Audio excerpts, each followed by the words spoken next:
Hey guys, welcome back to another episode of Louisiana Outdoorsman. Today's gonna be a real quick one. I just want to show y'all what types of rod and reels I normally use when I go out and fish. Predominantly I do fish salt and brackish water. So I'm gonna show you a few of the setups that I do have. I don't spend a lot of money on my rod and reel setups, so most of these can be bought on a budget. First one I have, normally when I'm fishing bottom, either Carolina rig or some other style setup on the bottom for either catfish, or sometimes when the redfish are biting on the bottom. I have this Garcia Ambassador, probably one of my favorites that I do have. It's a 5600 series. It's lasted me a long time. I've put this thing through some brutal times.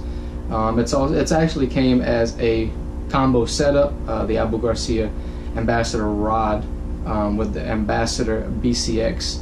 I believe it's a 6'6", yeah, medium heavy. Next here I have my spin setup.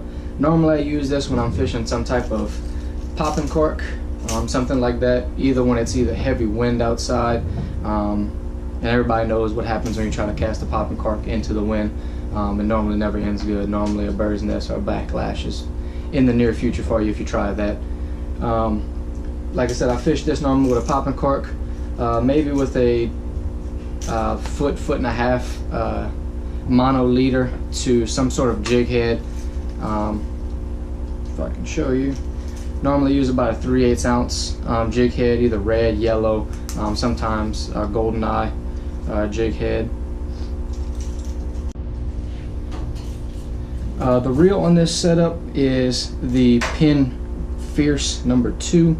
I believe it's a 3500 series. Nothing majorly overpowering. Normally catch redfish and stuff with this perfectly fine. Got it with 15-pound mono on it. It's attached to the Ugly Stick GX2, 6'6", medium heavy. I don't know why I like Ugly Stick. I've always liked Ugly Stick.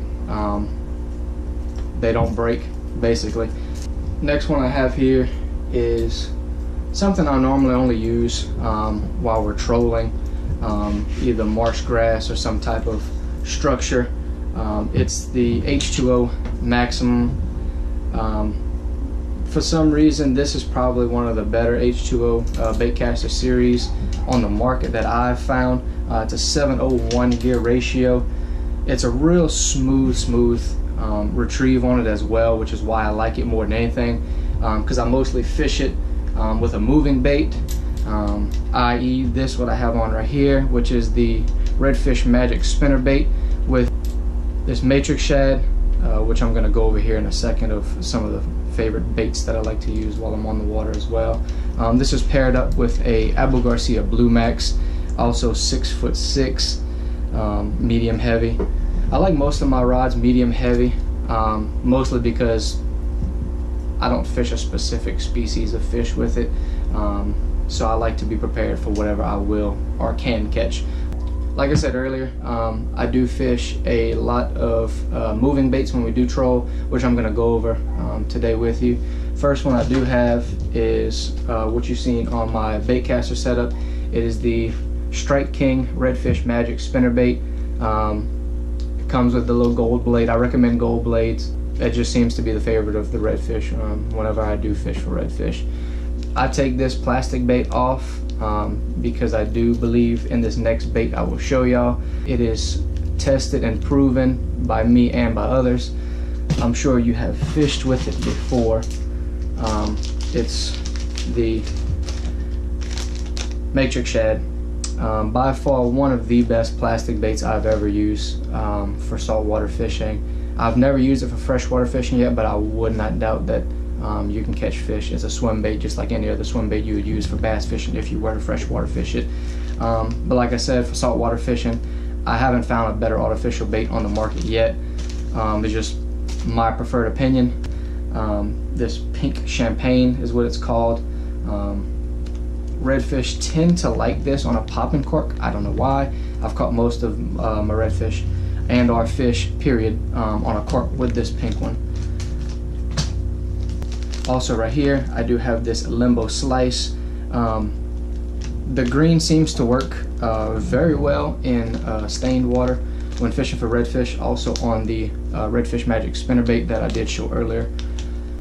Also, they have a color very similar to this that I actually ran out of, that I use more often, the green hornet Matrix Shad.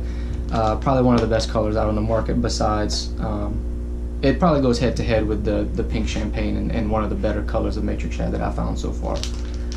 And last but not least, also for clear water that I've noticed works, is this shrimp Creole color. It's more of a clear pinkish body to it with red and black sparkles in it.